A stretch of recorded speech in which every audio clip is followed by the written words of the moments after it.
Hola, ¿qué tal? Bienvenidos un día más a este canal, al canal de la Rata Lectora. Mi nombre es Tamara Amado y en el vídeo del día de hoy vengo a grabar por fin el top de 10 mejores lecturas del año 2022. Las tengo aquí, están aquí todas las lecturas, menos una que es en digital.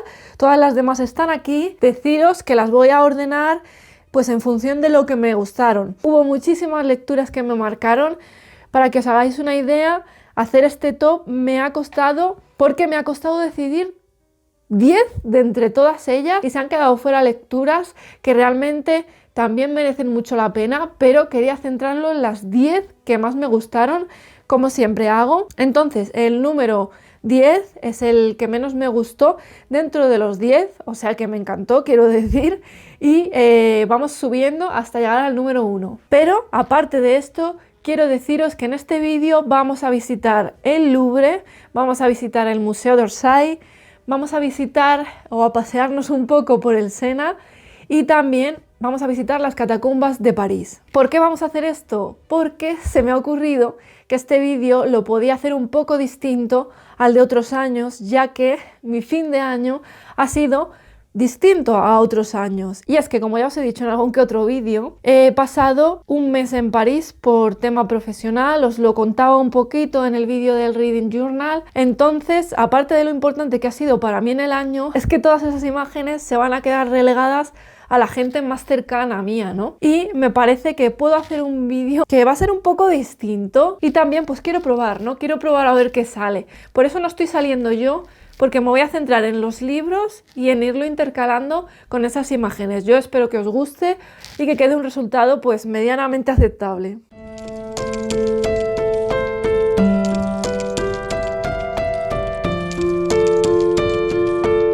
Voy a comenzar hablando de un libro que no tengo aquí físicamente porque lo leí en electrónico. Voy a estar dejando pues su cubierta por alguna parte de la pantalla, y es Las 5 mujeres. Las 5 mujeres, libro del cual yo ya os he hablado en el canal. Este año, además, como he ido subiendo mis resúmenes mensuales, ya sé que faltan resúmenes de lectura, pero están grabados. Lo que pasa es que no han sido editados todavía, pero están grabados. De todo lo que hable en este vídeo va a haber referencia en el canal. Yo tengo una lista de lectura que se llama Mi 2022 en libros. Entonces, de Las 5 mujeres yo ya os he hablado. Son las 5 víctimas de Jack el Destripador, pero frente a otro tipo de historias relacionadas con este asesino y con este caso, con esta historia, esta vez lo que tenemos es la historia de las víctimas, no del asesino. Ya sabéis que este asesino se ha cubierto de una capa de misterio que le ha envuelto casi como si fuera un actor de cine. Y realmente hay algo hasta incluso romántico alrededor de esta figura, que no deja de ser un asesino cruel, despiadado y que se salió con la suya porque nunca fue detenido, nunca pagó por los crímenes. Entonces, esta autora, por primera vez, realiza una investigación centrada en las víctimas, digamos que en devolverle la dignidad a estas mujeres, y nos va a contar pues quiénes eran, qué pasos dieron en su vida para acabar ese día, esa noche, en manos de Jack el Destripador. Sobre todo porque el esfuerzo de la autora me parece loable y porque realmente, como ella nos va a explicar en las primeras páginas de este libro, hay una injusticia histórica en torno a estas mujeres, porque en la moral victoriana las catalogaron de prostitutas solo porque eran mujeres que vivían en la calle, porque que ejercieran la prostitución de manera asidua, pues solo había una de ellas. Vivían en la calle, pero ¿por qué circunstancias? ¿En base a qué? De la época victoriana, o por culpa de qué, mejor dicho, ellas estaban en esa situación. Os va a conmover el alma, os va a sacudir, y es una dosis de realidad necesaria y justa. A mí me marcó muchísimo porque, como os dije, yo creo que por mucho que lo pensemos, no estamos ninguno exentos de vivir una situación de calle.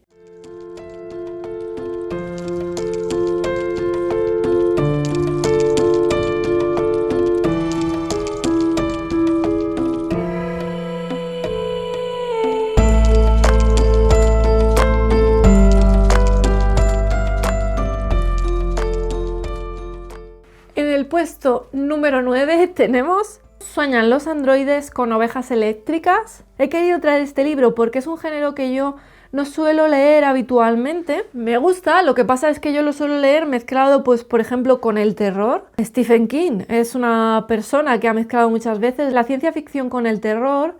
De hecho, tengo una lista de reproducción con... había empezado a haceros vídeos chiquititos con las claves básicas para poder catalogar un libro en un género o en otro. Porque como os comento en esos vídeos, hay mucha hibridación, hay mucho género híbrido en la actualidad y muchas veces nos confundimos. Entonces, basándome en los géneros canónicos, hice esos vídeos, aunque me faltan muchos géneros, es verdad, pero el de la ciencia ficción y el del terror están.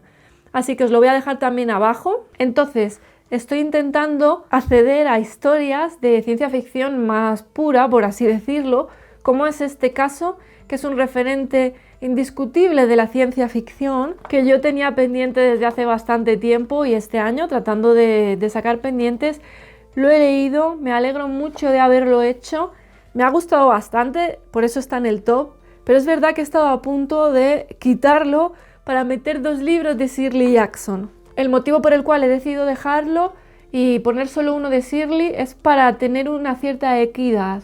Es un libro cortito, se lee súper bien, yo me lo leí en 2 días nada más. Puede ser una buena aproximación al género, si como yo no sois lectores asiduos de ciencia ficción así más pura. Esta es una obra maestra de la ciencia ficción en la que vamos a seguir a un hombre que se llama Rick. Rick es un cazarrecompensas, por así decirlo. Él se dedica a retirar androides. Hay un tipo de androide, es como el más moderno, y ha llegado a tal extremo la tecnología que estos androides llegan a poder tener como ideas propias, ¿no?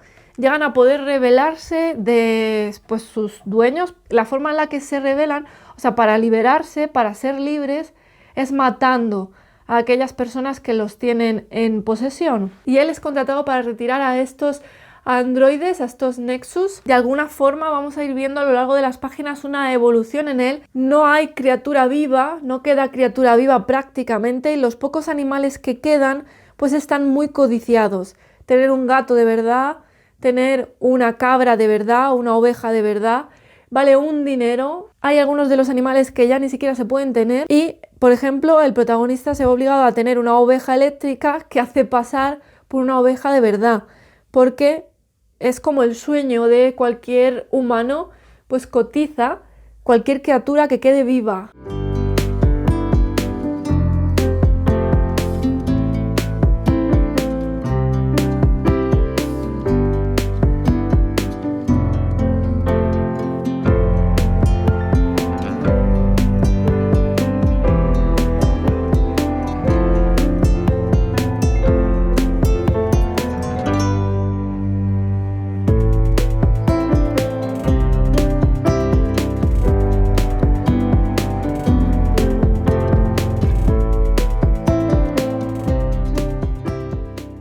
La maldición de Hill House de Shirley Jackson. De Shirley Jackson yo ya había leído Siempre hemos vivido en el castillo. De hecho, tengo una reseña en la que al principio de ese vídeo os hago una introducción sobre la autora y os cuento algunas cosas que os voy a dejar en la cajita de la descripción también. He de decir que yo este año había leído también Cuentos escogidos, que en esta selección de cuentos de Shirley está La lotería. Pero he de decir que es magistral también esta selección de cuentos, y de los cuentos que están aquí seleccionados, La lotería es el que menos me gustó. Que no quiere decir que no me gustará, sino que me parecen maestros los demás y no se oye tanto hablar de ellos. En La maldición de Hill House vamos a tener un grupo de personas que son invitados pues, por un profesor que está realizando un estudio. Él lo que quiere es demostrar que existe el tema paranormal, pero en una base más bien científica.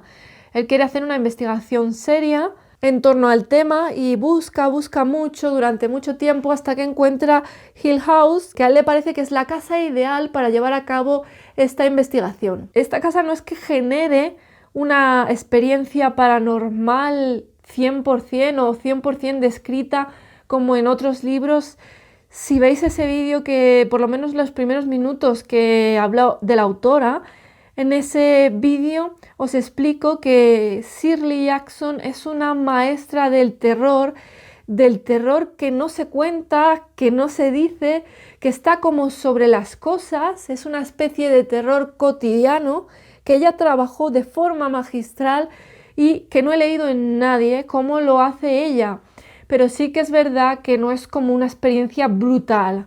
Aquí venimos a deleitarnos con la pluma de esta magistral escritora y a muy pausadamente irnos rodeando, ir como tocando ese clima de terror, que sí tiene momentos que son bastante impresionantes, sobre todo hacia el final, cuando una de las protagonistas se sube en medio de la noche a una de las torres. Ese momento a mí, por ejemplo, me parece que el clímax de tensión y sobrenatural está bastante alto. No vayáis buscando una experiencia fantasmal, vamos a ir muy lentamente llegando a conocer a estos personajes. Tampoco los conocemos increíblemente bien, pero por ejemplo hasta más de la mitad del libro parece que llevan pocas horas en la casa. Para poder alquilar esta casa al profesor le dicen que es indispensable que vaya uno de los miembros de la familia que desde antiguo pues edificaron Hill House, porque siempre ha estado asociada a una leyenda negra. Entonces uno de los herederos está con este profesor, hay otra chica y está Eleanor, que pues os sonará bastante porque ahora hay una serie que yo no he podido ver, me pareció malísima desde el principio, de cara a que mi recuerdo de esta obra provenía fundamentalmente de la película que protagonizó, no sé si os acordáis, hace ya bastante tiempo que la vi y ya tenía bastante tiempo, pero me encantó, en la que aparece Catherine Zeta-Jones, porque como adaptación, ya digo, me quedo con aquella película, pero desde luego con el libro.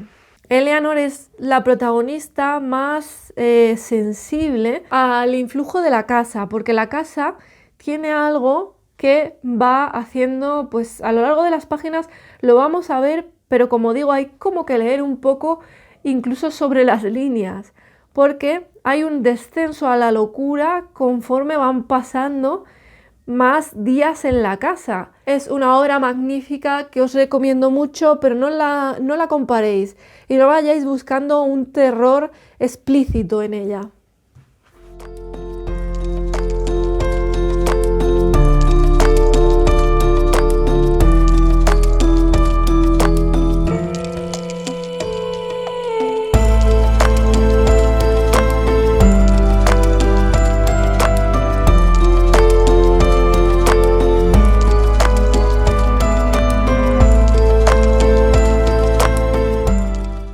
Un día en Horrorlandia, de R.L. Stine. Quiero deciros que este verano estuve dando un repaso pues bastante amplio a la obra de R.L. Stine, a Pesadillas en concreto, y a la otra, a los de La calle del terror, que tengo alguno por aquí, como este, por ejemplo, que lo tengo pendiente.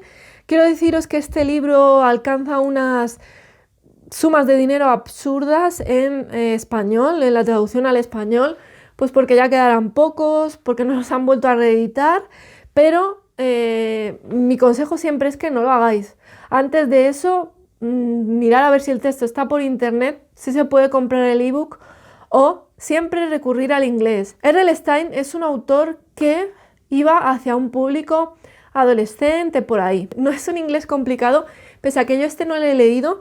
Tengo otro montón en digital para leer de él, porque como os digo, estoy haciendo un repaso amplio a la obra de este autor y le voy a combinar entre estos, que son los que teníamos en casa de Pesadillas, y los de La calle del terror, que los estoy pues poco a poco consiguiendo para leer. También hay unas ediciones que son que juntan varios de La calle del terror o La calle del miedo, pero era La calle del terror, creo, en español, y se publican con 4 dentro de cada volumen y creo que están en torno a, no sé, no llegan a 20 euros, puede que no lleguen ni a 15, entonces valorad eso. valorad hacer un esfuerzo al leerlos en inglés, no generemos ese mercado abusivo que llega a ser absurdo. He de decir que son pues historias de terror, ya lo sabéis, pero son historias de terror basadas en una idea pequeña. Es esa idea, ese germen que genera la historia que a mí me interesa, por el cual yo estoy dando repaso, ¿no?, a esta obra, siendo bastante adulta, vamos a decir. Cuando tenga suficientemente amplitud mi conocimiento de estas historias, pues dedicaré un vídeo exclusivo a R.L. Stine, que en mis resúmenes de lectura del 2022 todavía no está, pero sí que está grabado y sí lo vais a ver próximamente. Pues os voy a hablar de los libros que yo sí he ido leyendo porque empecé en verano, ¿no? Es una lectura ligera y el verano pues quizás sea el mejor momento para pues empezar a darle una vuelta a estas historias. La maestría del autor consistió en, por lo que tuvo éxito, que en España en torno a los años 90 lo petó muchísimo, pues fue porque cogió historias clásicas de terror y en vez de poner a los típicos protagonistas adultos, en el caso de Pesadillas, puso a niños pues ya preadolescentes, podemos decir, y en los de La calle del miedo, pues puso esos protagonistas ya 100% adolescentes. De verdad, aunque seáis adultos, no importa la edad que tengáis, porque sí que es verdad que los de Pesadillas, los diálogos son infantiles, porque algunos pues no tienen mucho sentido, y lo que es la historia que nos van a contar, pues están bien, y algunas de hecho están bastante bien. En este caso, aquí os traigo en mi top un libro de R.L. Stine que me pareció maestro, fantástico, como es Un día en Horrorlandia. Esta historia, tenemos a una familia que se está dirigiendo a un parque de atracciones para pasar el día, pero se pierden. Van con el coche y empiezan a ver como que se salen de pues la civilización y están en una carretera, andan y no encuentran el camino. Cuando ya se consideran muy perdidos, pues llegan sin querer al aparcamiento de este parque de atracciones que se llama Horrorlandia. Entonces, pues viendo que ya es imposible que lleguen a donde ellos iban, deciden entrar en este parque de atracciones en el que las pesadillas se hacen realidad. Aparcan su coche en el aparcamiento y cuando se están dirigiendo a las taquillas, lo primero que sucede es que su coche vuela por los aires. Se dan cuenta de que no se pueden marchar. A pesar de que les aseguran que no se preocupen, que van a solucionar el tema del vehículo, si les proporcionan otro o algo así, que no se preocupen y entren dentro del parque de atracciones y aprovechen el día. Deciden hacerlo. Y cuando entran a este parque de atracciones, ¿qué puedo decir? Que es absolutamente increíble, es de lo mejor que he leído, la descripción de ese parque de atracciones, lo que les va a pasar, cómo son las atracciones, porque nada más entrar empiezan a oír unos aullidos de lobo, de hombre lobo, que les parece pues que son bastante reales, ¿no? Que todo es bastante real. Me encantan las historias de terror que tienen que ver con parques de atracciones, tipo pues esta, Joyland de Stephen King, que sí que es terror porque tiene un fantasma. Como digo, os voy a dejar aquí abajo el vídeo en el que os hablo de los géneros canónicos, pero en ese vídeo os digo que no hace falta que te aterrorice para que una historia esté dentro de los clichés del terror. Y en el caso de Joyland, como hay un fantasma, sí es terror. ¿Es la obra más representativa del terror de Stephen King? Pues no, es una historia pues que a mí me gustó mucho. Y me encantan las historias de terror que tienen que ver con parques de atracciones.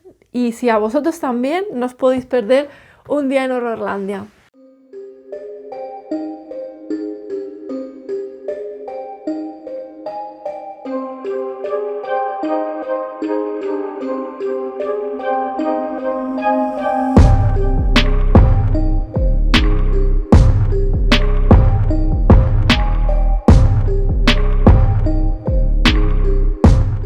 En el puesto número 6 es No mires ahora y otros relatos de Daphne du Maurier. Es un libro que estuve leyendo durante el 24 horas leyendo en Halloween, que os lo voy a dejar aquí abajo en la cajita de la información. Os lo hablé de él luego en el vídeo de mis lecturas de Halloween, que ese está ya en lo que es la lista de reproducción de mis lecturas del 2022. Entonces lo tenéis reseñado más ampliamente de qué van los otros relatos. Lo digo porque en ese vídeo pues se van a captar más mis impresiones del momento en el que lo estaba leyendo y me gustó tantísimo.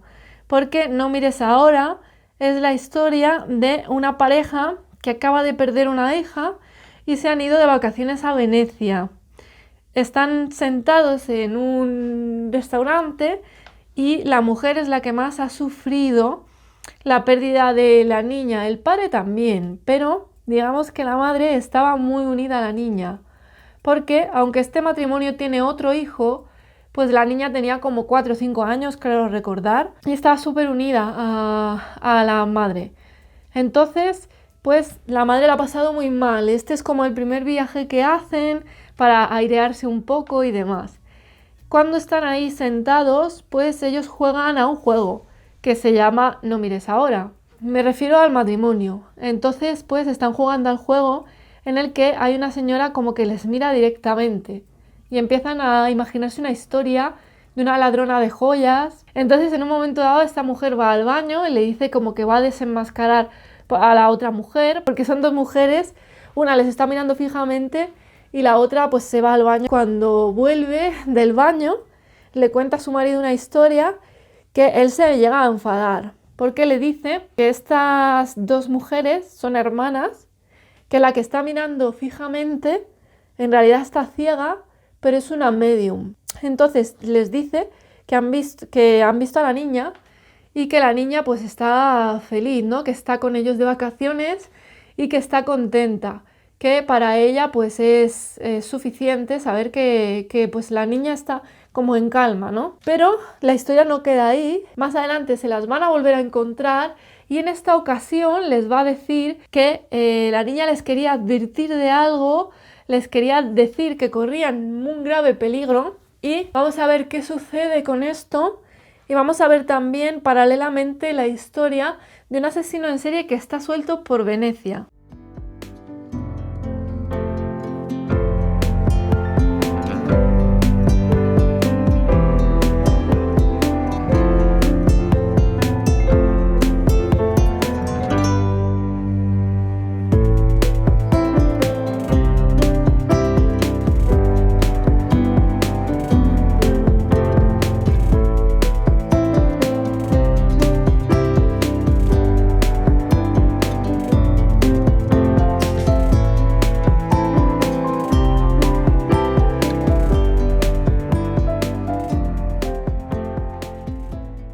Los libros de sangre de Clive Barker y en este caso el segundo volumen de Valdemar corresponde a los libros 4, 5 y 6. Este libro fue fue el número 1 de mi top 10 mejores lecturas del 2021, que os voy a dejar también aquí abajo. Y en este caso pues entra en el top, pero no entra en el primer puesto. Entra, como veis, en el 5º puesto. Ya digo que este año ha estado mucho más reñido todo, pero entra en el 5º puesto. Pues yo he estado pensando en esto, en por qué no entraba tan en el top. No está ni siquiera en el top 3.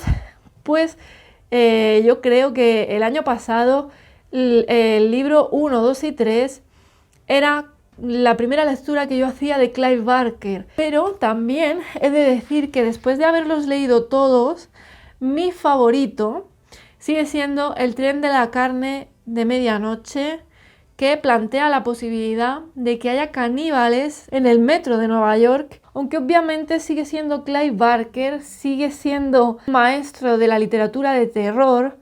Y en este caso no voy a decir mucho más de los relatos que entran aquí, aún así estoy hablando mucho, pero es que además en este caso, en el vídeo de las 24 horas leyendo en Halloween, leí varios de los relatos, pero en el vídeo de mis lecturas de Halloween voy relato por relato diciéndoos de qué va cada uno. Pues aparte os iba diciendo cuáles eran mis favoritos y al final cuál era más o menos mi favorito del libro.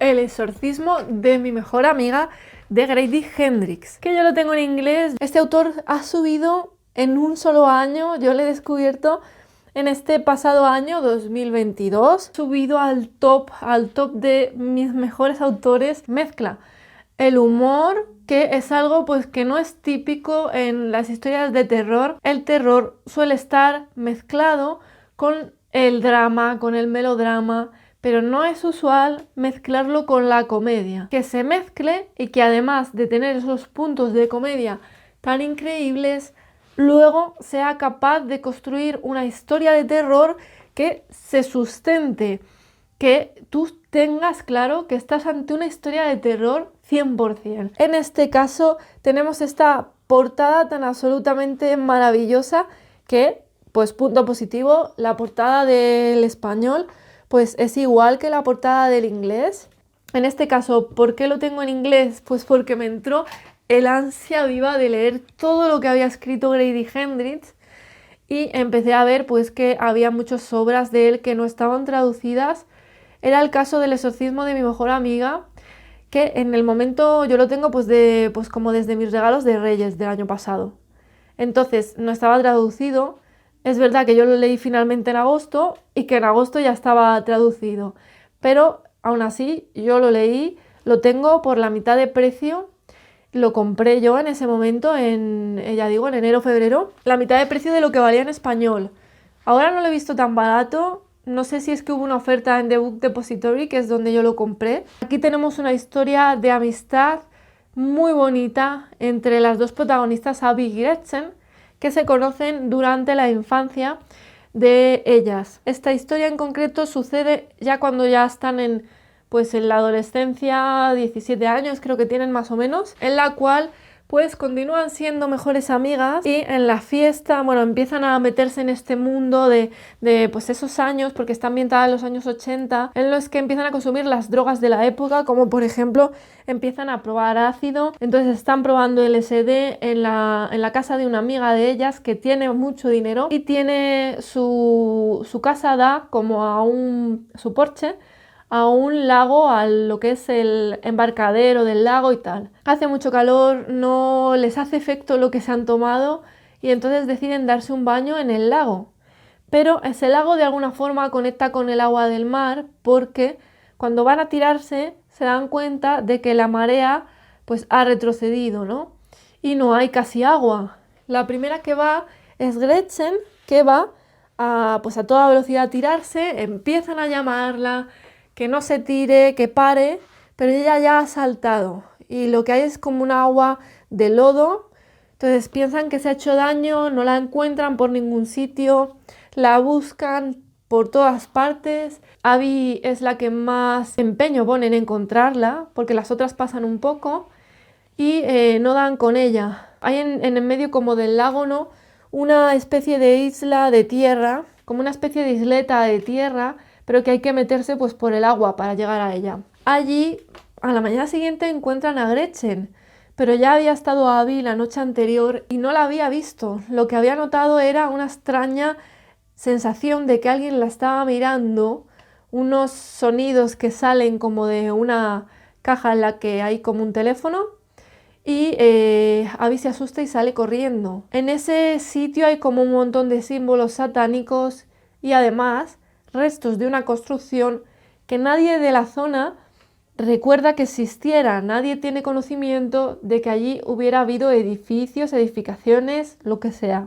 En cualquier caso, a partir de ese momento, Gretchen no se comporta como se había comportado hasta el momento, empieza a actuar de una forma muy distinta y Esta es la historia de una posesión demoníaca, de un exorcismo, evidentemente, y es una obra que os recomiendo muchísimo.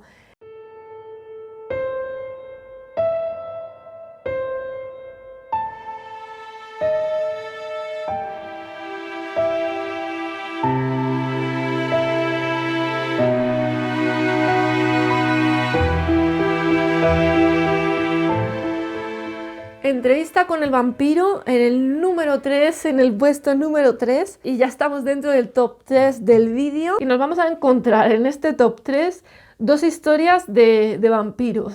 Esta es la primera de la que os quiero hablar. He hecho una lista de reproducción porque he decidido leerme la saga entera con la saga de las brujas intercalada incluida, y en este caso también tengo una reseña exclusiva de Entrevista con el vampiro en el que os cuento que es la tercera vez que me intento leer este libro porque he necesitado 3 veces, y consejos para que os enganchéis como yo a este universo de crónicas vampíricas. Os decía que además esta historia termina en París, bueno, no termina exactamente en París, pero pasa algo muy importante en París que cambia todo y que está contado de una forma maestra. Ese París que se describe aquí es absolutamente maravilloso. Aquí tenemos la historia de Luis, que es un vampiro y cuenta su historia bastante tiempo después a un chico que le hace una entrevista, que bueno, que no es una entrevista, ya os lo cuento mejor en esa reseña exclusiva, pero bueno, nos va a contar toda su vida desde que es vampiro, quién le convirtió en vampiro, nos va a contar su historia antes de convertirse en un vampiro, de la existencia atormentada que llevaba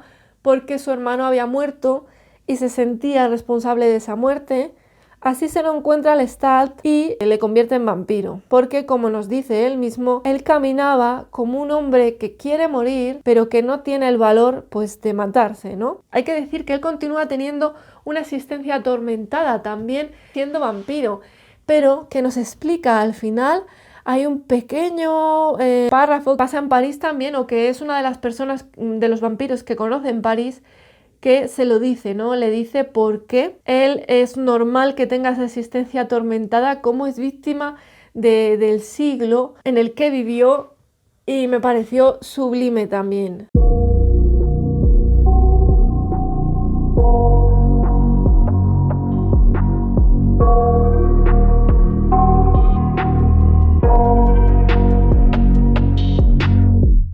I got nightmares in my head, I fear that the thoughts build up until I can't hear, that my mind fills up into a creature, and it haunts me somewhere much deeper. Anxiety. En el puesto número 2, otra obra de Grady Hendrix, en este caso Horror Store, que os dije que también pues hablé de él en el especial de Grady Hendrix, que en este caso tenemos una historia de terror contada también de una forma muy original, ya no solamente por la mezcla con la que se desenvuelve Grady Hendrix, esa mezcla entre el humor y el terror, sino también que la estructura del libro es muy original, porque aquí estamos ante un catálogo de IKEA, que no lo dicen obviamente, pero que es IKEA. Sí, con ver esto ya sabéis más o menos de qué estoy hablando. He de decir que esta es la historia de Amy, que Amy es una chica que tiene apuros económicos. No quiero extenderme mucho porque tiene su reseña exclusiva, pero esta chica pues está muy agobiada, no quiere que la despidan y parece que la van a despedir. Pero en realidad lo que quiere el jefe es que se queden dentro de la tienda por la noche, porque han empezado a aparecer demasiadas cosas rotas, malos olores, y van a venir a hacerles una inspección porque son la tienda que más cosas rotas tiene. Entonces es tan elevado el asunto que quieren saber qué pasa por la noche, porque cuando cierran la tienda, el último que se va dice que la deja bien. Y es a la mañana siguiente cuando se la encuentran así. ¿Qué se van a encontrar esa noche? Ese equipo que se queda, porque aparte de quedarse el equipo designado por el jefe, se va a quedar otros 2 que son también empleados de la tienda, que quieren grabar como pues una sesión Ouija, algo paranormal, para, no sé si un canal de YouTube, no me acuerdo bien, pero lo quieren colgar en alguna parte. ¿Qué se van a encontrar? Pues que realmente hay una historia paranormal. He de decir que aunque pueda parecer que hay también pues algunos clichés de terror dentro de la historia, a mí me pareció absolutamente maravillosa, me encantó y la recomiendo muchísimo.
Puesto número 1 no podía ser de otra manera, la obra con la que yo conocí en enero de 2022 a Grady Hendrix, con la guía del club literario, del club de lectura para matar vampiros, que yo me leí en electrónico, pero que ya, como veis, la tengo por fin en físico y también estoy deseando releerla.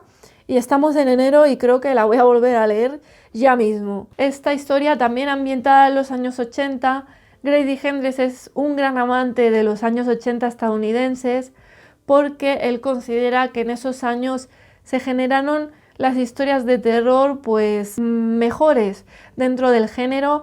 En su obra de no ficción Paperbacks from Hell, él pues imagino que reflexiona más de esto. No la he leído, aunque la tengo en electrónico, la quiero tener en físico porque él ahí va a enseñar un montón de obras que fueron importantes en los años 80 y considera desde su punto de vista que el terror toca cumbre en esos años. Entonces él ambienta muchas de sus obras en los años 80 y en este caso tenemos un grupo de amas de casa que viven en lo que se llaman los suburbios en Estados Unidos, pero que no son suburbios como los que puedan ser en tu barrio, ¿no? Que son zonas residenciales realmente, imagino que lo sabéis. Y allí pues ellas tienen un club de lectura de clásicos. ¿Qué pasa? Que no, la protagonista está hasta arriba. Tiene un marido que no le hace caso, unos hijos que son muy impertinentes, además tiene a su suegra en la casa y no le da la vida, entonces no llega a leerse las obras. Crean un club alternativo, se salen de allí y en ese club se dedican a leer True Crime. O sea, unas obras, para que os hagáis una idea, hay una de ellas que le dice a su marido que están en un club de lectura de la Biblia, porque como se entere de lo que están leyendo de verdad, pues la saca de allí. Allí, mezcladas con todas estas historias de asesinatos, asesinos, resulta que se va a unir a ese club un nuevo vecino que ha llegado recientemente y que ya sabéis vosotros, porque se llama así. Van a descubrir que es un vampiro. Una historia sublime, maestra, que ha gustado a todo el mundo y que, como digo, por fin la tengo en físico y deseando volver a leerla. Y bueno, hasta aquí este vídeo. Espero que haya salido bien el experimento, que os haya gustado, que no haya quedado demasiado extraño y espero volveros a ver pronto en otro vídeo aquí en este canal.